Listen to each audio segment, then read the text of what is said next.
하나님 말씀 누가복음 24장입니다. 누가복음 24장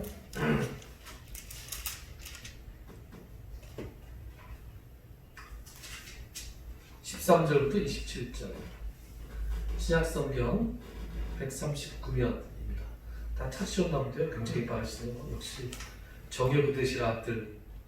24장 13절부터 27절까지.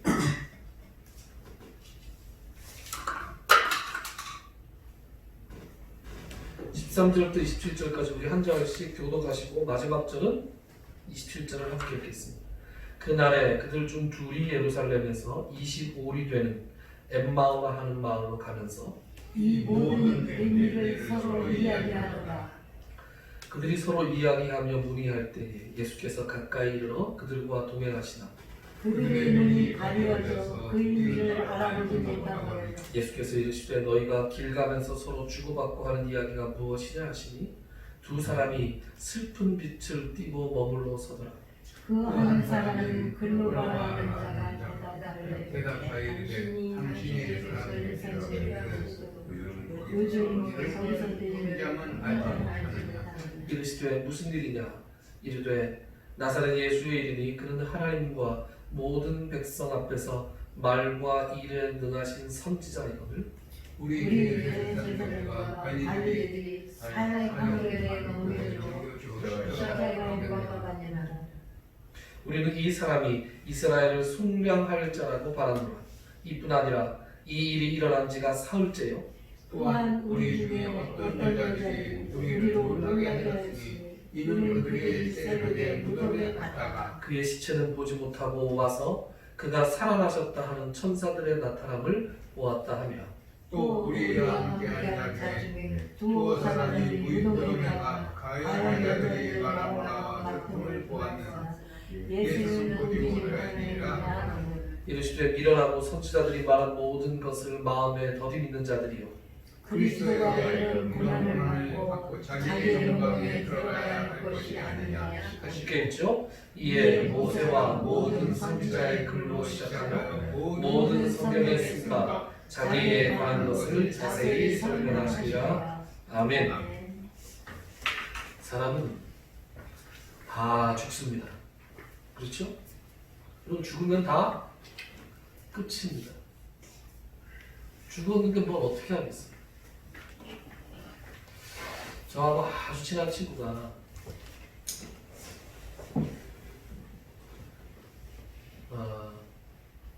얼마나 친하냐면 여기서 같이 사업했던 친구예요. 같이 만든 친구. 거기 살렸어요. 여기서. 이 친구는 지금 이제 그 사업을 정리한 다음에 뉴욕에 가 있어. 그 가족들이 다 시민권자들이고 본인도 영주권이 있어서요. 미국에 가면서 저는 참 살짝 치밀하게 보면서 나 혼자 좋은 곳으로 가서 미안하다 이런 얼굴 표정을 하고 미국으로 갔습니다. 얼마 전에 카톡이 왔어요. 야, 정말 죽을까봐 무섭다. 너 알잖니? 내가 얼마나 죽는 거 무서워하는 줄. 그러고 보니 그 친구는 정말로 죽는 걸 무서워했어요. 죽는 게 무섭지 않은 사람이 어디 있겠습니까? 그런데 그걸 구체적으로 이렇게 떠올리고 살아가는, 의식하고 살아가는 사람이 별로 없죠. 별로 없습니다. 제가 언젠가 그러지 않았습니까? 저는 안 죽을 것 같아요. 다들 그러고 살아가죠. 그런데 그 친구는 지금 뉴욕이 너무나 처참한 상황에 있지 않습니까? 처참한 상황에 있으면서 저한테 정말로 실제적인 죽음의 공포를 느낀다고. 문을 열고 나가기가 너무 무섭다. 아무것도 의지할 데가 없고 아무도 믿을 데가 없다. 그렇게 저한테 카톡을 보냈어요. 그리고 계속 걱정입니다. 그런 다음에 제가 뭐라 하고 답장을 보냈는데 답장을 안 읽는 거예요. 얼마나 무서워요. 그래서 아직도 안 읽고 있어요. 그래서 무슨 일이 일어난 건 아닌가 하고 심히 염려하는 가운데 있습니다. 그 친구도 그리스도인이에요. 그리스도인임에도 불구하고 죽음의 공포가 실제로 다가왔을 때 인간은 두려워할 수밖에 없는 그런 연약한 존재지요. 인간에게는 죽음이라는 한계가 있습니다. 살아있는 동안 갖고 있었던 어떠한 부나 어떠한 권력도 그 사람의 죽음과 함께 다 없어지고 맙니다. 영웅호걸들이 많았습니다. 그러나 그 사람들은 다 사라지고 없습니다. 그들의 부와 그들의 명예와 그들의 권세가 다 신기루처럼 날아가 버립니다. 코로나 사태가 일어나면서 우리가 신천지라는 이단에 대해서 좀 밝게 알게 됐죠. 이단, 세상을 떠들썩하게 하고 정말 엄청난 힘을 가진 것 같고 그러던 이단들도 어떻게 소멸합니까? 교주가 죽으면 소멸해요. 이만희 씨, 장모님 저희 봐주시겠어요?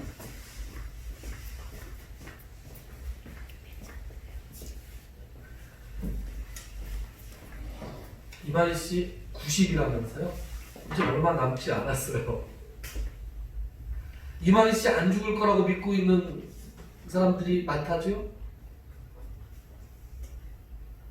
얼마 남지 않았어요. 얼마 전에 나와서 기자회견할 때 한번 보세요.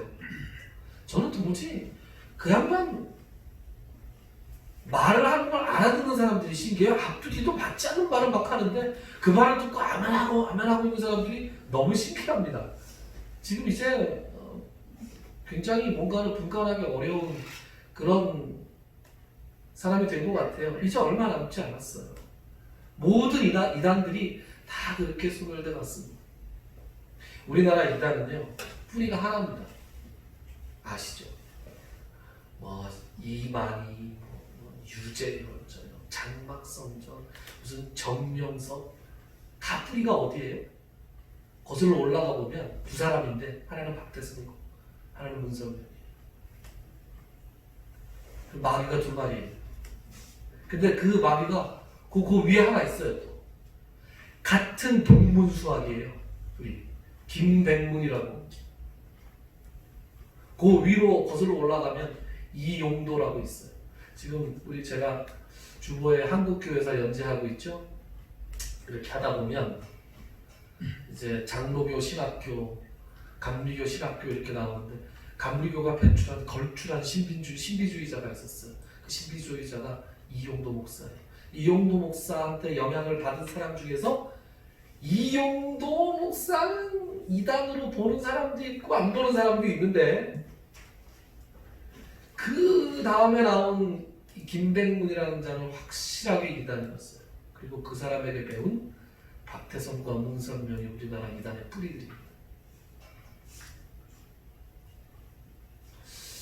안상홍은 조금 달라요. 조사해보니까 좀 다른 것 같아요.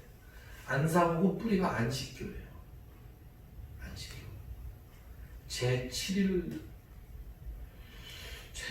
그 길어요, 그죠? 마리를 저쪽 하는 우리가 안식교 36재단이라고 불리는 곳 있죠? 안식교가 이단이냐 아니냐는 좀 논쟁거리가 있습니다. 미국에서는 안식교하고 이 일반 그 교단하고 화해했다 라는 말도 있는데요. 우리나라에서는 아직 이단으로 보는 견해가 강합니다. 그런데 그 안식교에서 이렇게 안식교의 교인으로 시작했지만 지금 안상홍, 증인, 하나님의 교회 이렇게 얘기하는 사람들은 분명히 이단입니다. 조금 뿌리가 다른 이단입니다. 어쨌든 그 이단들은 교주가 죽으면 다 소멸됩니다. 그리고 또 다른 이상한 그게 가짜고 내가 진짜다 이러고 이제 나타나는 사람들이 또 있죠. 그래서 그 악의 뿌리들을 이어가기를 합니다. 설명이 좀 길어졌는데요. 이단들이 판을 치는 이런 세상에서도 그 이단들의 교주라는 것이 인간으로서의 한계가 있기 때문에 그 인간으로서의 한계를 끝내고 나면 이단들이 자연스럽게 없어지곤 합니다. 자, 2000년 전으로 한번 돌아가 보죠.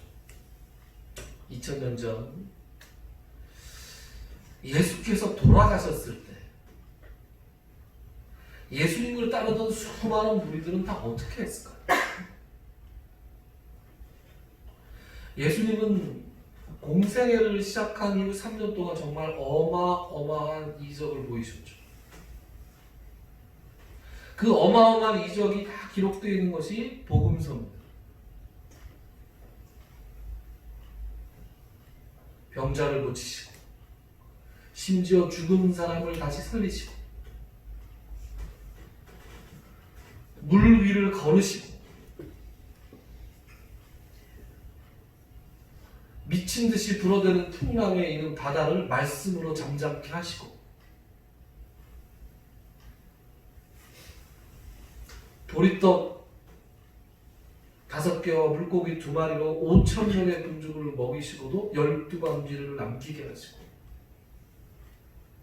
그렇게 어마어마한 일들을 행하시는 바람에 많은 사람들이 예수님을 따랐습니다. 예수님을 뭘로 알고 따랐습니까? 예수님을 그리스도로 알고 따랐습니다. 근데 여기서 그리스도라고 하는 것은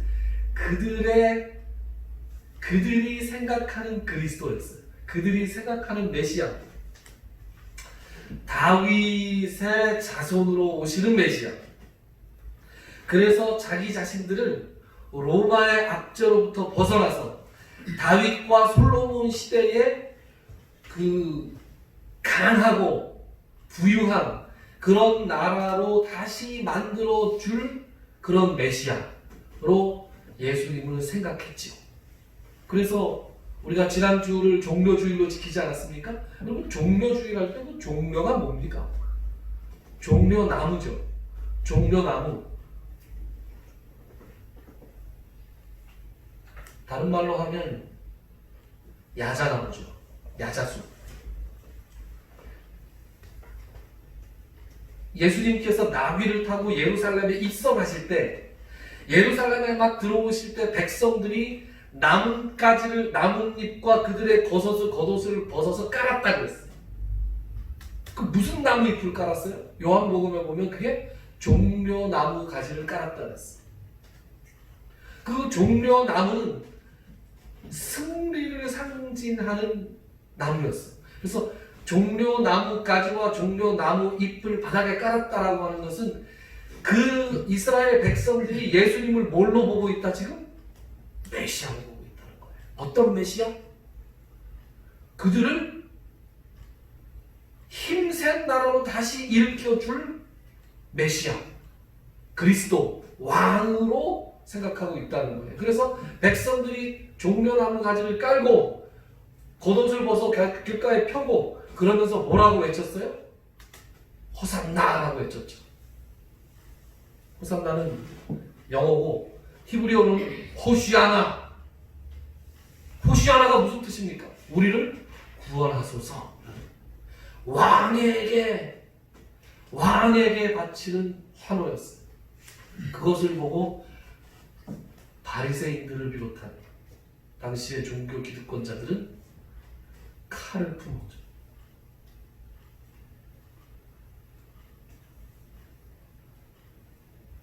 그런데 그 백성들의 환호와는 정반대로 예루살렘의 모든 기득권자들을 다 제압하고 왕으로 등극하실 줄 알았던 그 예수님이 체포되셨어요. 야밤에 칼과 몽둥이를 가지고 온 대제사장의 군사들에게 예수님이 체포되셨어요. 겟세마네 동산에서. 그래서 어떻게 되나? 봤는데 결국은 예수님께서 사형 언도를 받고 예수님께서 십자가에 못 박히셨어요. 여러분 왜 십자가입니까? 로마에는 잔인한 형벌이 많았습니다. 잔인한 사형 수단이 되게 많았습니다. 그 중에서 하필이면 왜 십자가였습니까? 십자가였던 이유는 신명기에 보면 이런 말씀이 나와요. 나무에 달린 자마다 하나님의 저주를 받은 자다. 이런 말씀이 나와요. 그리고 그 말씀을 받아서 갈라디아서 3장에서 사도 바울은 뭐라고 얘기하냐면 그리스도께서 우리 모두의 죄를 짊어지시고 하나님의 저주를 받으셨다. 그것은 기록된 바 나무에 달린 자마다 하나님의 저주를 받으심이라 이렇게 돼 있어요. 그러니까 하나님의 저주를 받은 인간의 모든 죄를 다 끌어안으시고 그 죄를 십자가에서 하나님의 저주를 홀로 다 받으신 것을 성취하기 위해서 십자가의 형벌이 필요하셨던 것이죠.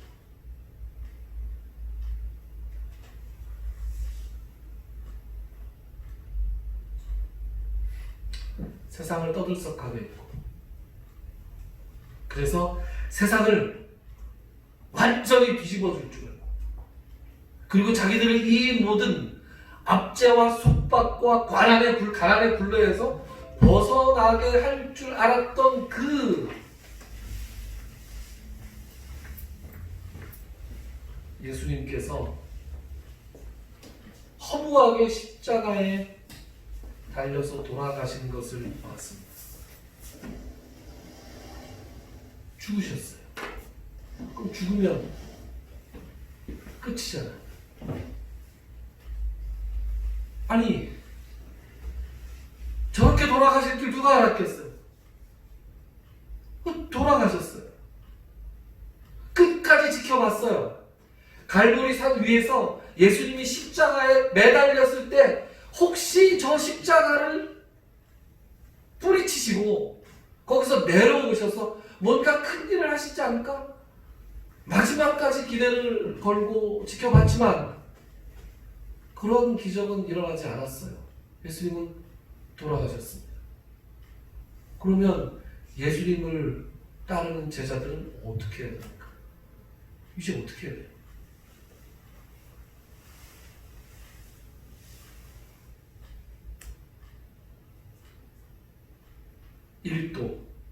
일도라는 말 아세요? 일도? 모르세요? 일도. 일단 도망가자.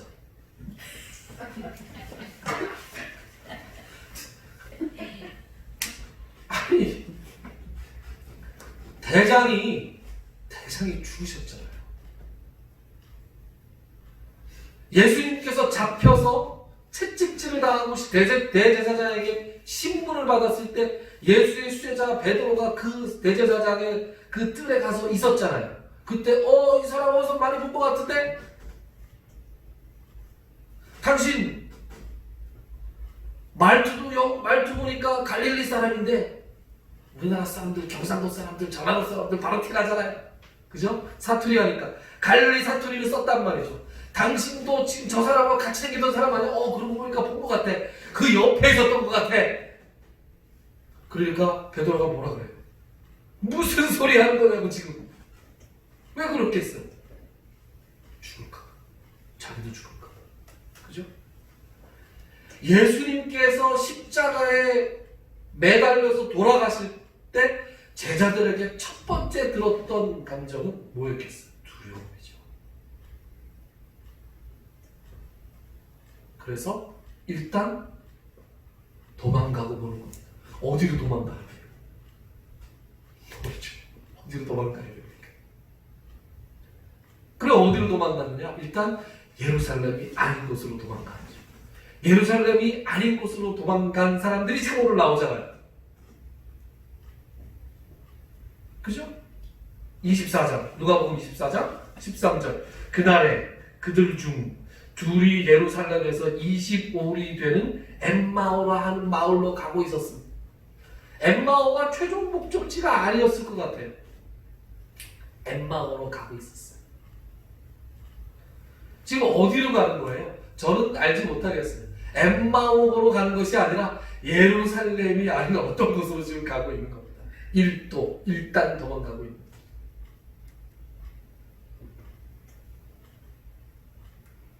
그때 예수님께서 그들에게 나타나십니다. 처음에 이 두 사람이 엠마오로 걸어가고 있는데 이곳은 예루살렘에서 그리 멀리 떨어진 곳이 아니었어요. 오늘 성경에 의하면 25리쯤 되었다 했어요. 25리. 여러분 25리면 정확하게 하시네요. 빠르신데요. 신비가 4km니까 그죠? 대략 10km쯤 되는 거예요. 10km면 걸어갈 만하죠, 그죠? 몇 시간이면 걸어갑니다. 한 반나절이면 슬슬 걸어가죠. 예수님께서 함께 계신데 그들이 눈이 어두워서, 오늘 말씀에 의하면 16절에 보면 이런 말씀이 나옵니다. 그들의 눈이 가리어져서 그인 줄 알아보지 못했다.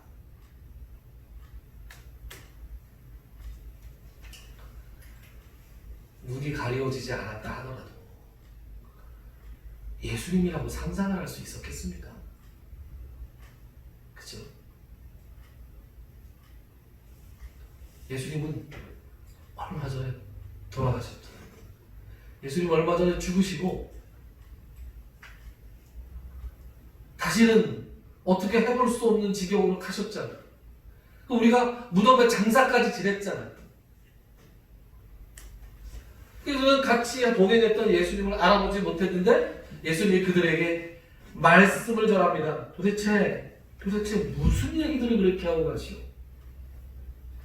아니 이 사람 보게, 아니 당신은 지금 예루살렘에서 오시는 것 같은데, 아니 당신만, 사람들이 다 아는 사실을 당신만 모르십니까?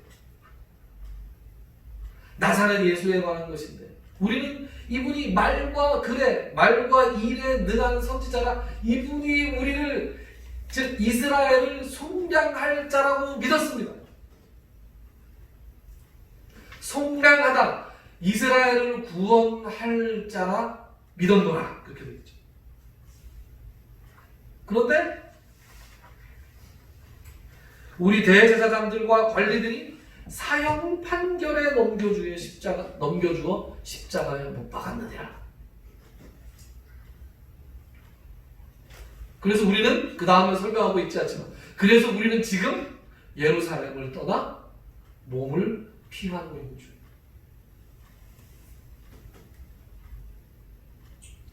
이 사람들은 지금 다 포기한 상태.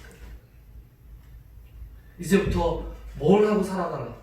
좌절하고 절망하고 허무하고, 그리고 한편으로는 두려움에 휩싸여서 지금 발걸음을 옮기고 있습니다. 그때 예수님께서 그들에게 말씀하십니다. 이 미련하고 선지자들이 말한 모든 것을 마음에 더디 믿는 자들이여, 그리스도가 이런 고난을 받고 자기의 영광에 들어가야 할 것이 아니냐? 그러면서 그때 성경을 풀어주십니다. 모세와 모든 선지자의 글로 시작해서 모든 성경에 쓴 바 자기에 관한 것을 자세히 설명하십니다.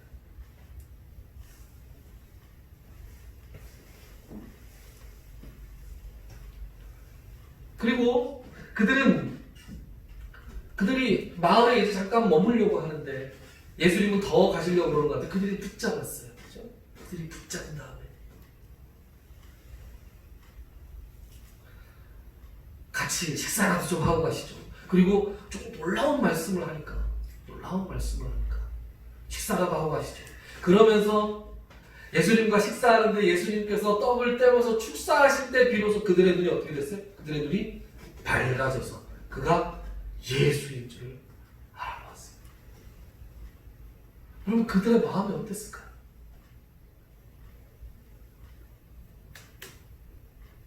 그리고 그들이 발길을 돌려서 예루살렘으로 돌아갑니다. 죽은 줄만 알았던, 그래서 두려움에 떨고 있었던 제자들이 이제 예루살렘으로 발걸음을 돌려서 다시 돌아갈 만큼 그들은 이미 예수님의 부활로 말미암아 담대한 마음을 얻었던 것이죠. 그리고 예루살렘에 가보니 제자들이 모여 있었습니다. 그 제자들과 모여서 자기들에게 이러한 일을 말하고 있는데 그때 예수님께서 나타나셨어요. 그리고 뭐라 그러세요? 너희들에게 평강이 있을지어다. 그들 앞에서 잡수시고 그들에게 성경을 풀어 가르쳐 주십니다. 선지자와 시편에 나와 있는 글들, 예수님께서 부활하신 예수님께서 그들에게 성경을 풀어서 가르쳐 주시자 그때까지 가르쳐주었던 그들의 영안이 열리면서 그리스도께서 마땅히 이러한 고난을 받고 다시 살아나셔야 한다는 것을 그들이 깨닫게 됩니다.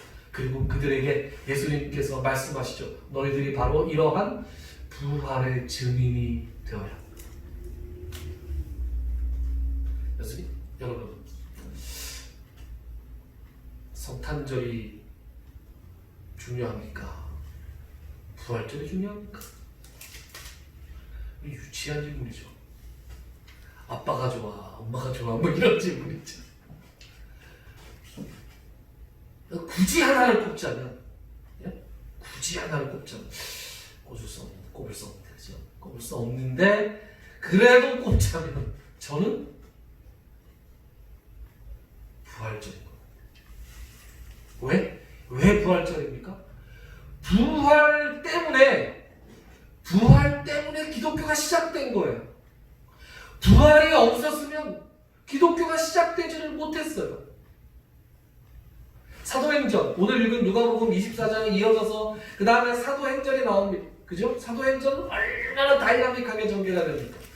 예수를 믿는 사람이 5,000명, 베드로가 한 번 설교할 때 3,000명, 5,000명이 회개하고 막 돌아올 때 그들이 난리가 났죠. 아니, 죽음은 끝인 줄 알았어요.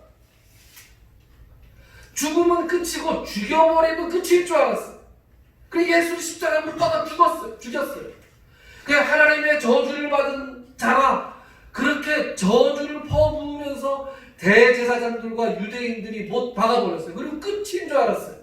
그리고 발을 쭉 뻗고 자고 있는데 이게 무슨 일이에요?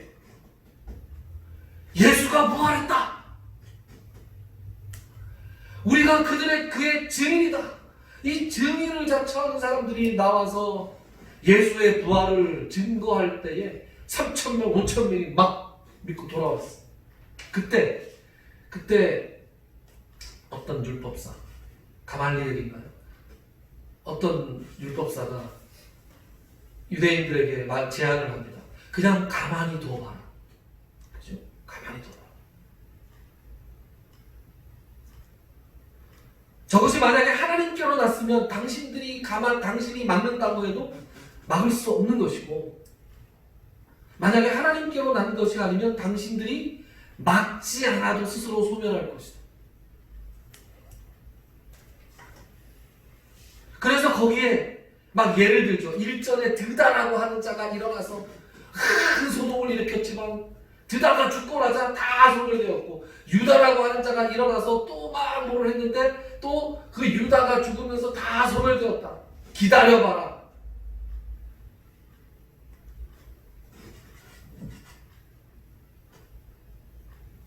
그러나 그 기다림의 결과는 3,000명, 5,000명으로 끝나는 것이 아니라 2,000년 후에 이 동쪽의 끝에서, 이스라엘에서 볼 때 그 동쪽의 끝에 있는 이 대한민국 땅에서도 어마어마하게 많은 신명의 예수 그리스도를 믿고 부활의 증인들이 전해준 그 말씀을 믿고 부활의 소망으로 살아가고 있는 것입니다.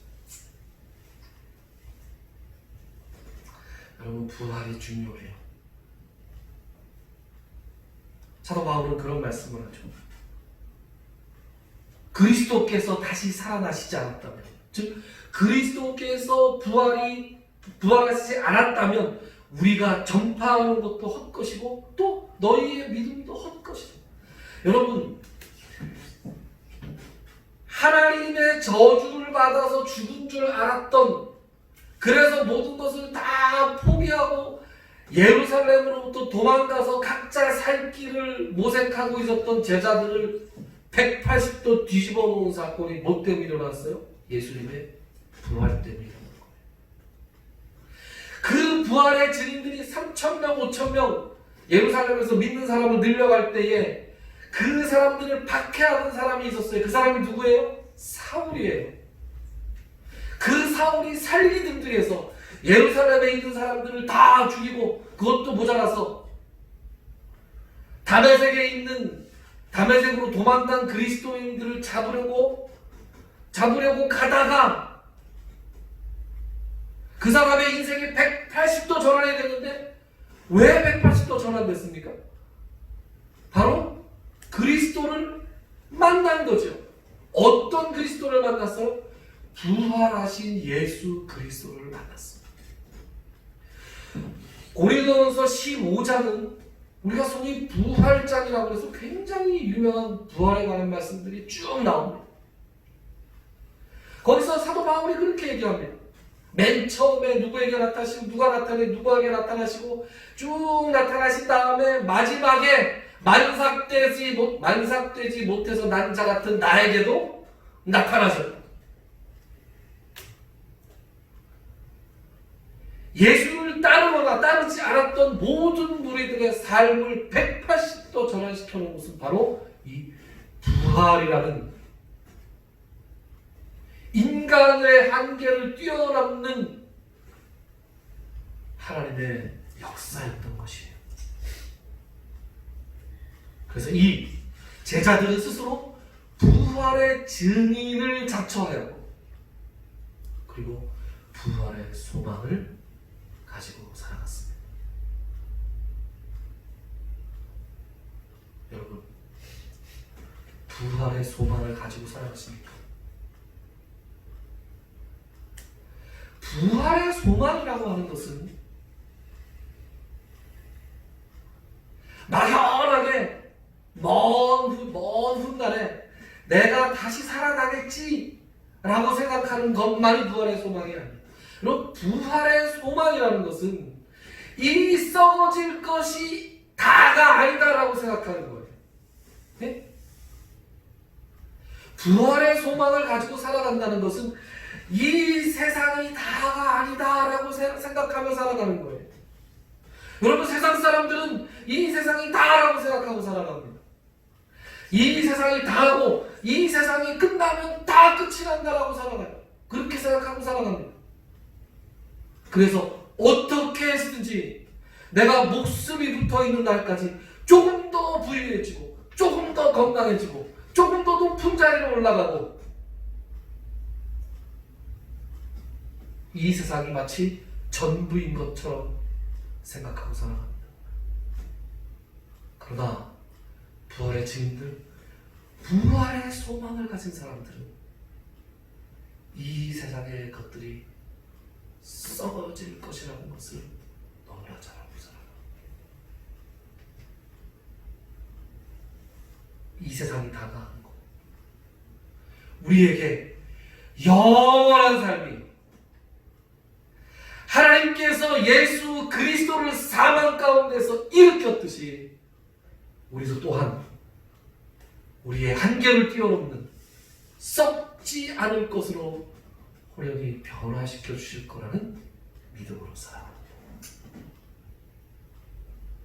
여러분, 부활주의를 맞이해서 이 부활의 소망으로 살아가는 여러분들이 되시기를 주님의 이름으로 축원합니다. 세상에 속한 사람들처럼, 세상에 속한 것밖에 믿지 못하는 그런 사람들처럼 세상에 얽매여서 살아가는 사람들이 아니라 영원한 것을 사모하고 영원한 것을 소망하고 하나님께서 주시는 것들을 사모하며 살아가는, 이 땅에 속한 것이 아닌 부활의 소망을 품고 살아가는 부활의 증인들이 다 되시기를 주님의 이름으로 축원합니다. 기도합시다. 하나님, 그렇습니다. 예수께서 다시 살아나시지 않았다면 우리의 믿음이 얼마나 헛된 것이고 우리가 살아가는 이 모습이 얼마나 허무할지 알 수 없습니다. 주님께서 부활하심으로 주님이 옳았다 하나님께서 인정하시며 우리에게도 또한 부활의 소망을 주시니 참으로 감사합니다. 부활의 소망이 없는 것처럼 이 세상이 마치 다인 것처럼 이 세상에 속한 것들에 연연하며 살아가는 것이 아니라 영원하신 것들을 소망하며 영원한 부활의 삶을 소망하며 살아갈 수 있는 참된 부활의 증인들이 될 수 있도록 주님께서 인도하여 주시옵소서. 예수님의 이름으로 기도드리옵나이다. 아멘. 찬송가 150장 함께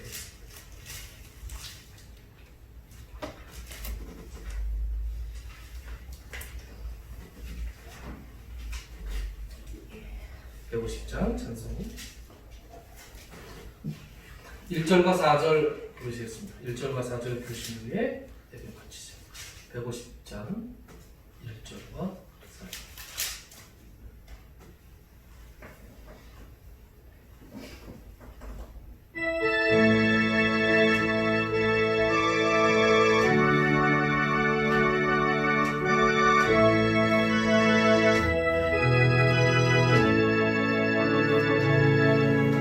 우리 삶 위에 십자가 섰으니 주가 고난을 당한 묘라.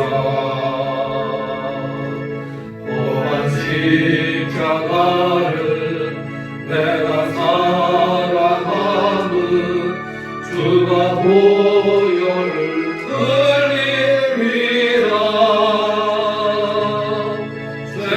승리를 얻기까지 주의 십자가 사랑하리. 빛난 멸류관 받기까지 험한 십자가 붙들겠네. 주님 예비하신 나의 모양집에 나를 부르신 그 아래는 영광 중에 계신 우리 주와 함께 내가 죽도록 충성하리. 최후 승리를 얻기까지 주의 십자가 사랑하리. 빛난 멸류관 받기까지 험한 십자가 붙들겠네. 이제는 부활의 첫 열매가 되시는 우리 주 예수 그리스도의 부활하신 은혜와 하나님 아버지의 지극하신 사랑하심과 성령님의 감동, 감화, 교통, 충만하신 역사가 오늘 부활주일 함께 예배드리는 모든 성도님들 머리 위에와 그들의 가정과 그들이 행하는 모든 사역 위에 이제로 영원토록 함께 있을지어다. 아멘.